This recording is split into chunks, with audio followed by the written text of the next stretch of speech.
What's going on, guys, and welcome back to another episode of Torino Career Mode. This is episode number 94, and we start today's episode off with some great news. Lazio accepted a bid of £10.4 million plus Manolo Gabbiadini for Antonio Candreva. What a steal this could be. 86 rated winger coming to the club for a very cheap deal. However, despite him signing a contract, it's not our contract. Candreva, less than 24 hours after we put in a contract to him, ends up saying he's going to Chelsea instead. So negotiations are over. Antonio Candreva joins Chelsea. What a huge shame that is, because what a steal it would have been. It would have got rid of Gabbiadini, who's on the transfer list anyway, but sadly Candreva turns down our deal and goes to Chelsea for £22 million.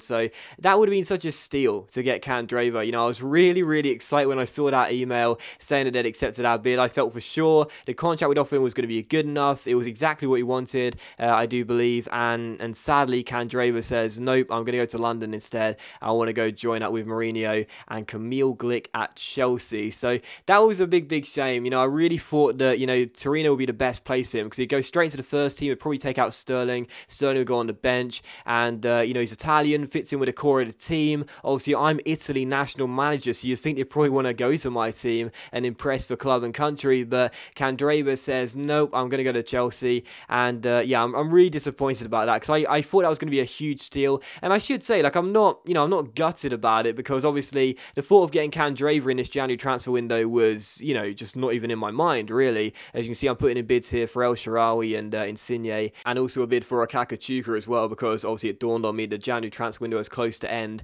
and of course we still have a bit of money left in the kitty, so I may as well sign someone. But yeah, the thought of getting Candreva was not really in my mind, to be honest, because Verratti was my transfer target. He was my main and only transfer target, really. I was possibly thinking about maybe a backup goalkeeper, hence why you'll see me going here for Simon Colombi of Cagliari. Even though we don't have a scout report on him, I can tell you that he's a 79 overall, because I'm Italy manager, I can check it. But yeah, I just thought, you know, it would be great to get another steal before the window ends, our final transfer window of the series. It would be great to get another steal. I think Verratti for £40 million is a totally fair bid. Candreva for 10.4 plus Gabbiadini would have been an unbelievable steal, despite him being 30 years old, and it's a real shame that he said no, but that's just how it is, sadly. Can't be too disappointed, have to move on from it. Funnily enough, though, literally like a day after the email where Candreva said he was going to join Chelsea, Gabbiadini says no, he wants to stay here. He realises that if he's going to leave the club, he's going to go to a club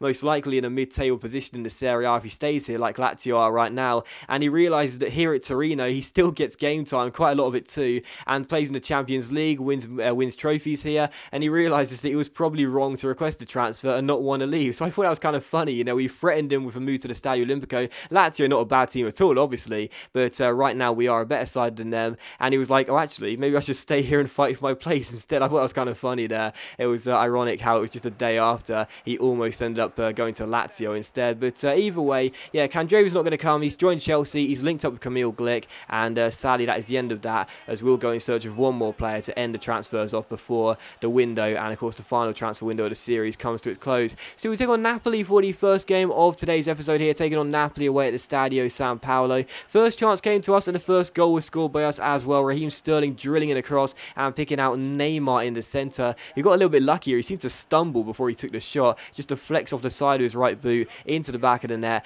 and the number 14 gets his number 17. That's goals for the season, that is. And yeah, what a fantastic season Neymar's having. Yes, of course, disappointed to miss out on Candreva, but Sterling got the assist there. We certainly wouldn't need Candreva to pick up the assist for Neymar, because he can score off anyone. Really good start to the game here. We're already 1-0 up. But from kickoff, Napoli had a good chance to equalise right from kickoff. They came forward with Luis Adriano taking a strike, but it was well saved by Bernie and turned behind for a corner. So good chance there for Napoli, but the skipper keeps it at 1-0 to the away side. And from the corner, Mertens crosses the ball in. The Belgian swings it into the centre, looking for the man in the centre. It's flicked down towards Luis Adriano, and what a bad miss that was. His first shot was on target, but that was closer in. Had a really good view at goal, but he put it off target and behind for a goal kick. A bad miss there, and it's still Napoli 0, Torino 1. And from the goal kick, we pass out from the back as per usual. Bernie finds Verratti into Alexandro. Sandro finds Sterling, and how about that for a ball by Raheem Sterling into Neymar, who fake Raboners around the covering defender and finesses the ball into the corner to get his second goal of the game and make it Napoli 0, Torino 2. So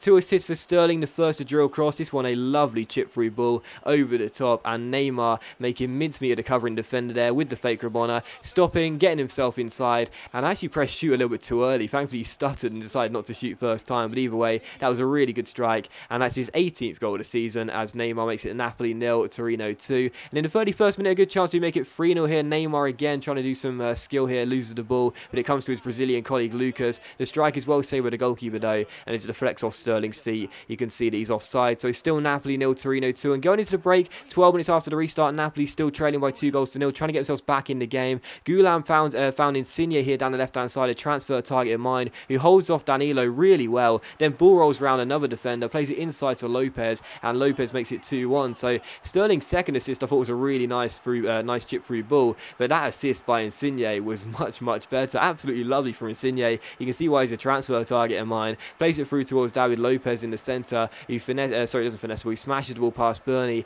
and makes it Napoli 1, Torino 2 just before the hour mark. So lovely finish, but the assist was very nice indeed. I got mincemeat made out of me there by Insigne. That's why I'd rather him playing for me and not against me, and it's 2-1. But Napoli, to be honest, after that didn't really do too much. You know, they were back in the game, only 1 goal down, but they didn't really go looking for that equalising goal, which is quite surprising obviously. And in the 90th minute it could have been 3-1 to Torino. Neymar doing some skill, gets himself inside past Jorginho, goes to shoot as well, but it's a really good save by the goalkeeper, and he prevents him from letting Neymar get his hat-trick. It was how the game will finish though. Napoli 1, Torino 2, so we get the win here away at the Stadio San Paolo in Naples. Really pleased with that. A double from Neymar in the first half seals the points. It wasn't the best of games really. Napoli played just as good as us in my opinion, but even though they had a little bit more possession, we did play better in front of goal. We did look more composed, and that is why we got the win. So pleased with that. Neymar, despite scoring 2 goals, wasn't my man of the match. I went to Sterling, who I thought played really well and deserves some credit for that performance. And of course, you know, I said about Candreva coming in, he would have taken Sterling's place. Sterling knows now, even though he came into the summer, he's still not a guaranteed first 11 player here.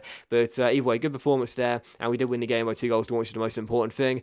Following that, Okakachuka, Valencia rejected a bid for the striker here, so we go ahead and put in a new one for him. His contract is up in 1 year and 6 months, which means that he doesn't have too much longer to run. Obviously, this series will end at the end of the season, so that's kind of irrelevant, but it's not irrelevant in terms of the transfer fee you may have to pay, because obviously the games doesn't recognise when I'm going to end the save. And as you can see right here, we can probably get him for under his valuation. That's what the chief executive thinks as well as what I think too. So there you go. But still, following that, Napoli came to us and rejected a bid for Insigne. Not a real surprise after his good assist against me. Milan rejected a bid for El Shaarawy, and also Cagliari rejected a bid for Colombi as well. So not too sure any of those 3 players will come in, because of course we don't have too much money left over to work with.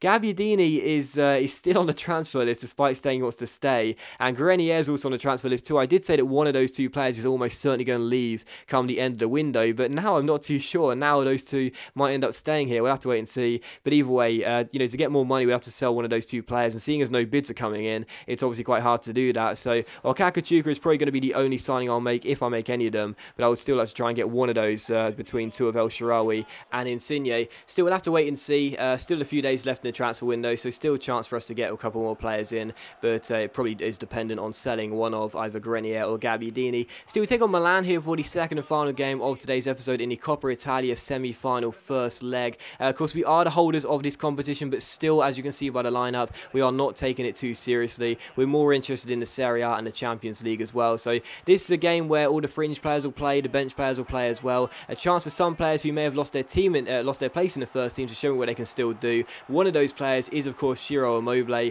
who headed us into the semi-finals after his goal against, was it Cagliari or Bologna in the TIM Cup quarter-finals, and he heads in the opening goal of the game here as well. Lovely cross by Damian after a nice piece of skill, and Ciro Immobile heads in just before half-time to make it Torino 1, Milan 0. So going into the break in the lead, nice to see, but just a few minutes after the break, a great chance for Milan to equalise for a former Torino player. Kershi gets himself inside to strike it, but he puts it off target behind for a goal kick when he really should have seen a net bulging. So still Torino 1, Milan 0. In the 55th minute, Baselli went pretty close there. Sorry, Benassi even went pretty close there, but the goalkeeper tipped it over the bar for a corner. It was still 1-0. And in the 60th minute, we had a free kick here. Manolo Gabbiadini, who's decided to stay, was standing over it. He tries to curl into the top corner, but it goes over the bar and behind for a goal kick. So still Torino 1, Milan 0. And one of the final chances would fall here to the away side. Bonaventura gets on the ball down the right-hand side, has to paste hold of his man, chips in across towards the centre. Kershi wins the header, but it's a great save by Falco, and the young goalkeeper turns behind for a corner. And also how the game will finish as well. Torino 1, Milan 0. So we get the win in the first leg of the TIM Cup semi-final.